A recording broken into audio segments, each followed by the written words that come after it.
Welcome to TVS talks YouTube channel. अगर हमारे इस चैनल पे आप नए हैं तो इस चैनल को सब्सक्राइब करें और वीडियोस पे लाइक्स और कमेंट्स करें। अनुपमा के आज के मंगलवार वाले एपिसोड में दिखाया जाएगा कि अनुपमा मेघा के घर के बाहर खड़ी होकर बोलती है कि मेरी आद्या यहाँ पे कैसे आई और वो इतना डरी हुई क्यों दिख रही थी, कहीं उसे कोई खतरा तो नहीं। फिर वहाँ इसी बीच आद्या भी ये बोलती है कि मुझे पता है कि मम्मी के मन में मेरे लिए बहुत सवाल होंगे, पर मुझे पूरा विश्वास है कि मम्मी इन सवालों का जवाब ज़रूर ढूंढ लेंगी। और फिर वो कान्हा जी का शुक्रिया अदा करती है कि धन्यवाद कान्हा जी, आपने मुझे मेरी मम्मी से मिलवा दिया। फिर वह बाहर अनुपमा ये बोलती है कि अभी तो तेरी माँ यहाँ से जा रही है, लेकिन बहुत जल्द मैं वापस आऊँगी और जब आऊँगी तब तुझे यहाँ से लेकर ही जाऊँगी। तब मुझे कोई दरवाज़ा कोई दीवार नहीं रोक सकता। ये बोलकर अनुपमा वहाँ से चली जाती। फिर इसी बीच मेघा वीरेन से ये कहती है कि मैं अब जन्माष्टमी तक नहीं रुक सकती, आज ही फार्म हाउस जाएंगे, लेट्स गो। फिर वीरेन ये बोलता है कि तुम फिर शुरू हो गई, कल रात को ही तो हमने डिसाइड किया था ना कि जन्माष्टमी के बाद ही जाएंगे, तो फिर से अचानक तुम्हें ये क्या हो गया। फिर तभी मेघा आद्या के बदले हुए बर्ताव को याद करती है और बोलती है कि हम जन्माष्टमी हमारे फार्म हाउस में मनाएंगे, आज ही चलेंगे, चलिए। फिर वीरेन उसको समझाने की कोशिश करता है तो मेघा और गुस्सा हो जाती है और बोलती है कि मैंने कह दिया ना, हम अभी जा रहे हैं, मतलब अभी, बस। फिर तभी वह अनुपमा रास्ते में खुश होकर ये बोलते हुए जा रही होती है कि हमारी बेटी हमें मिल गई है और अनुज ये खुशखबरी अगर सुनेंगे तो कितनी खुश हो जाएंगे। तभी अनुपमा किसी अनजान औरत से टकरा जाती है। तब वो औरत अनुपमा को ये बोलती है कि आपको दिखाई नहीं देता क्या।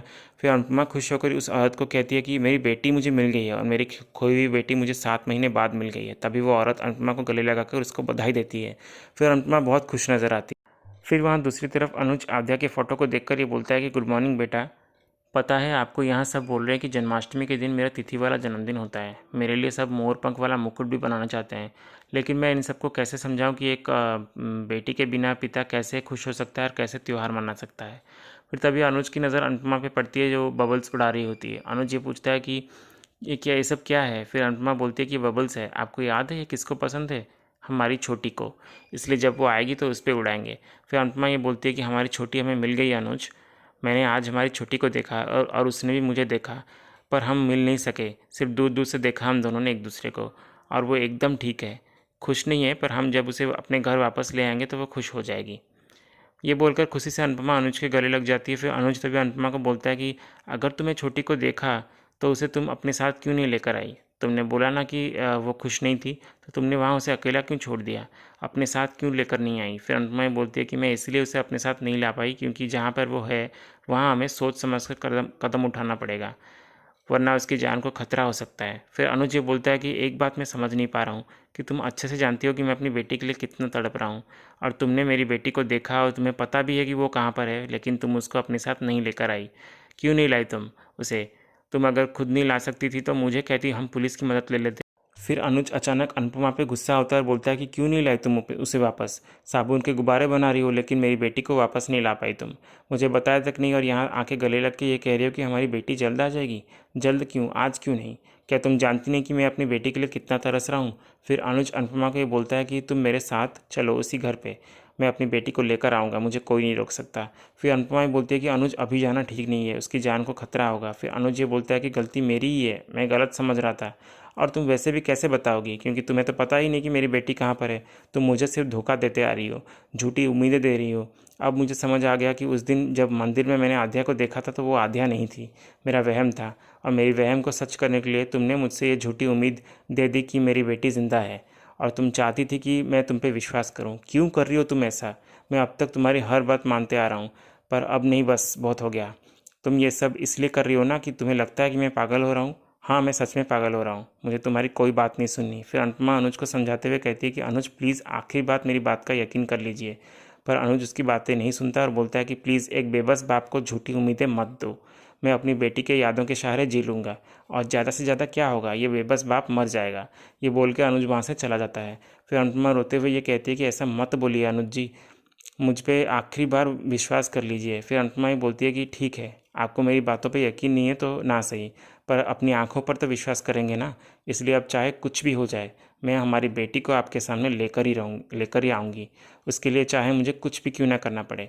कल जन्माष्टमी के दिन आपके जन्मदिन पर मेरी तरफ से आपके लिए तोहफा होगा आपकी बेटी। फिर तभी वहाँ दूसरी तरफ शाह हाउस में किंजल डाइनिंग टेबल पे मीनू को मसाला पैनकेक खाने को देती है, जिसे देखकर मीनू बहुत खुश हो जाती है। फिर बा बोलती है कि ये मसाला पैनकेक देख के इतना खुश क्यों हो रही हो। फिर मीनू ये बोलती है कि बा खुश क्यों नहीं होंगी, इसमें किंजल भाभी का प्यार जो है। फिर किंजल मीनू से पूछती है कि तुम्हारी इंटर्नशिप कैसे चल रहा है। फिर मीनू बोलती है कि एकदम अच्छा चल रहा है भाभी, अब तो मेरे नए दोस्त भी बन गए हैं। रशिया से आई थी तो मुझे बहुत डर लग रहा था कि यहाँ पे मैं एडजस्ट कर पाऊँगी या नहीं, लेकिन अभी बहुत अच्छा लग रहा है, सोच रही हूँ कि मैं यहाँ पे ही सेटल हो जाऊँ। फिर बा भी बोलती है कि हम भी यही चाहते हैं, इसलिए तेरी शादी यहीं अहमदाबाद में करवाने जा रहे हैं। मैंने और वनराज ने तेरे लिए एक लड़का देखा है जो कि एक डॉक्टर है, फिर शादी के बाद अपना क्लिनिक चलाना तुम। फिर मीनू शादी की बात सुनकर चौंक जाती है। फिर बा बोलती है कि शादी की बात ही बोली है मैंने, तो इतना क्यों चौंक रही है। फिर किंजल बा को बोलती है कि शादी की बात सुनकर कोई भी ऐसा ही रिएक्ट करेगा। फिर बा बोलती है कि शादी की उम्र हो गई है तो शादी की बात ही तो करूँगी ना। फिर मीनू ये बोलती है कि बा मैं यहाँ इंटर्नशिप करने आई हूँ, शादी करने नहीं, और शादी के बारे में मैंने कुछ सोचा नहीं है अभी, और मुझे अपने करियर पे फोकस भी करना है। फिर बा मीनू को ये लेज़र लाइट दिखाकर ये भूलती है कि तेरा फोकस कहाँ पे है वो मुझे अच्छे से पता है। फिर डिम्पी बा से ये पूछती है कि अंश का लेज़र लाइट आपके पास कहाँ से आया बा। फिर बा ये बोलती है कि मैं तो सिर्फ चेक कर रही थी कि इसकी पहुँच कहाँ तक है, पड़ोस तक या और भी दूर तक। फिर बाप मीनू को ये बोलती है कि देख, तुझे डॉक्टर बनना है तो लड़के की खुद की हॉस्पिटल है, तो तुझे शादी करने के बाद काम भी नहीं करना पड़ेगा, अपने ही हॉस्पिटल में डॉक्टर बन जाना। फिर मीनू ये बोलती है कि फिर तो बा मुझे डिग्री करने की भी कोई ज़रूरत नहीं थी, डॉक्टर के साथ शादी करके ही डॉक्टर बन जाती। फिर किंजल बा से ये कहती है कि बा अगर मीनू शादी के लिए अभी राज़ी नहीं है तो आप क्यों उसे ज़बरदस्ती कर रही हैं। फिर बा ये बोलती है कि देख, वनराज ने शादी के लिए हाँ कर दिया है और संजय और डॉली से भी हमने बात कर ली है, और आज शाम को लड़के वाले उसे देखने आ रहे हैं, इसलिए इसे अच्छे से रेडी करके तैयार रखना। ये बोलकर बा वहाँ से चली जाती है। फिर मीनू सागर को याद करके दुखी होती है। फिर वहाँ दूसरी तरफ मेघा जल्दबाजी में आध्या को लेकर फार्म हाउस चली जाती है। फिर इसी बीच किंजल फिर बा को ये पूछती है कि बा, अपने और पापा ने मीनू को बिना पूछे लड़के वाले को घर पे क्यों बुलाया, शादी करवाने की इतनी जल्दी क्यों है आपको। फिर बा बोलती है कि शादी तो मीनू की हो रही है तो तकलीफ़ तुझे क्यों हो रही है। फिर तभी पाखी और तोशु ये कहते हैं कि कहीं ऐसा तो नहीं कि भाभी ने मीनू के लिए ऑलरेडी एक परफेक्ट मैच बना के रखा हो यहीं कहीं आसपास पड़ोस में। फिर तोशु ये बोलता है कि हाँ, मम्मी ने ज़रूर कहा होगा। फिर किंजल ये बोलती है कि हर बात पे मम्मी को बीच में लाने की कोई ज़रूरत नहीं है। फिर बा ये बोलती है कि तेरी मम्मी को हम बीच में नहीं लाते, बल्कि बार बार वो हमारे घर के मामले में बीच में आ जाती है। फिर तोशु और पाखी ये बोलते हैं कि ज़रूर मम्मी और किंजल ने पहले से ही कोई रिश्ता मीनू के लिए ढूंढ लिया होगा, और ये भी बोलते हैं कि इनकी तो खिचड़ी अलग ही पकती रहती है। फिर बा ये बोलते हैं कि इनकी खिचड़ी को तो मैं जला दूंगी, और शादी वहीं पे होगा जहाँ वनराज चाहेगा। रिश्ता बराबरी में होता है, ना कि कोई सड़क छाप से। और बा किंजल से कहती है कि अगर तुझे तेरी मम्मी की भक्ति करनी है तो तू कर, पर उसके जयकारे हमारे घर पे मत लगा। वनराज ने साफ साफ कहा कि कोई भी उसकी मर्जी के खिलाफ जाएगा तो उसे भी इस घर से बाहर जाना होगा। इससे पहले मीनू कोई गलत कदम उठाए उससे अच्छा है उसकी डोली इस घर से उठ जाए। फिर वहाँ इसी बीच अनुपमा मेघा के घर के अंदर जा रही होती, तभी सिक्योरिटी गार्ड उसको रोकते हुए कहता है कि कौन हो आप और किससे मिलना है आपको। फिर अनुपमा ये बोलती है कि मैडम जी ने मुझे यहाँ बुलाया था, कोई घर पे नहीं है क्या। फिर वो सिक्योरिटी वाला बोलता है कि मैडम और सर दोनों बाहर गए हैं। फिर अनुपमा ये बोलती है कि कोई तो होगा ना घर पे। फिर वो सिक्योरिटी वाला बोलता है कि अगर कोई घर पे होता तो मुझे यहाँ चौकीदारी करने के लिए क्यों बुलाते, आप जाइए यहाँ से, बाद में आना। फिर अनुपमा वहाँ से चली जा रही होती है और सोचती है कि हो सकता है कि डीन सर और उनकी पत्नी ही सिर्फ बाहर गए हों, मेरी छोटी शायद घर पे अकेली होगी, लेकिन एक गार्ड यहाँ पे है तो मैं कैसे जाऊँ अंदर। फिर तभी अनुपमा रास्ते में एक एक करके कॉइन्स गिराते हुए जाती है।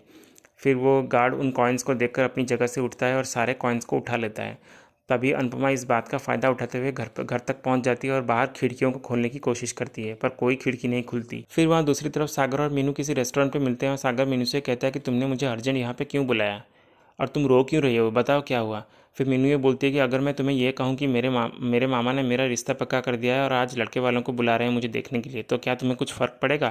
फिर सागर ये बोलता है कि मुझे कोई फ़र्क नहीं पड़ेगा। फिर और मुझे ये नहीं समझ आ रहा है कि तुम मुझे ये सब बातें क्यों बता रही हो, मुझे कोई फ़र्क पड़े या ना पड़े इस बात से मुझे कोई फ़र्क नहीं पड़ता। फिर मीनू ये बोलती है कि फ़र्क पड़ता है, क्योंकि मैं अगर वनराज सा की भांजी नहीं होती और अनु मामी मेरी मामी नहीं होती और अगर मैं तुमसे कहीं और मिलती तो फिर भी तुम यही कहते क्या। फिर सागर ये बोलता है कि तुमने मुझसे सवाल पूछा और मैंने उसका जवाब दे दिया, और मैंने कह दिया ना कि मुझे कोई फ़र्क नहीं पड़ता तो नहीं पड़ता। फिर मीनू ये बोलती है कि ठीक है, अगर तुम्हें कोई फ़र्क नहीं पड़ता तो आगे बात करके कोई फ़ायदा नहीं है, और सॉरी मैंने तुम्हें आज दोबारा डिस्टर्ब किया, लेकिन ये आखिरी बार था, अब तुमसे मैं कभी नहीं मिलूँगी। ये बोलकर मीनू वहाँ से रोते रोते चली जाती है। फिर सागर भी बहुत दुखी होता है। फिर वहाँ अनुपमा डीन सर के घर की खिड़की को ज़बरदस्ती खोलने की कोशिश करती है और खिड़की खुल जाती है। फिर अनुपमा स्टूल पर चढ़कर खिड़की के जरिए घर के अंदर घुस जाती है और तभी अनुपमा आध्या के कमरे तक पहुँचती है और छोटी छोटी कहकर पुकारती है। तभी कोई जवाब नहीं आता। फिर अनुपमा उस कमरे के अंदर चली जाती है और सारे कमरे में आध्या को ढूंढती है। फिर उसकी नज़र मेघा और आध्या के फ़ोटो पे पड़ती है। फिर अनुपमा ये बोलती है कि ये मेघा जी के साथ छोटी की फ़ोटो कैसे। फिर अचानक अनुपमा की नज़र आध्या की डायरी पे पड़ती है जिस पे वो सारे ड्राइंग्स बने होते हैं जो आध्या ने बनाए थे। फिर ये देखकर अनुपमा बोलती है कि ये तो मेरी छोटी की ही ड्राइंग है, पर इसे देखकर ऐसा लग रहा है जैसे मेरी छोटी कितनी दुखी और परेशान होगी। तो ये था अनुपमा के आज के मंगलवार वाले एपिसोड का अपडेट। ऐसी और अपडेट जानने के लिए हमारे चैनल से जुड़े रहिए। मिलते हैं नेक्स्ट एपिसोड के साथ। धन्यवाद।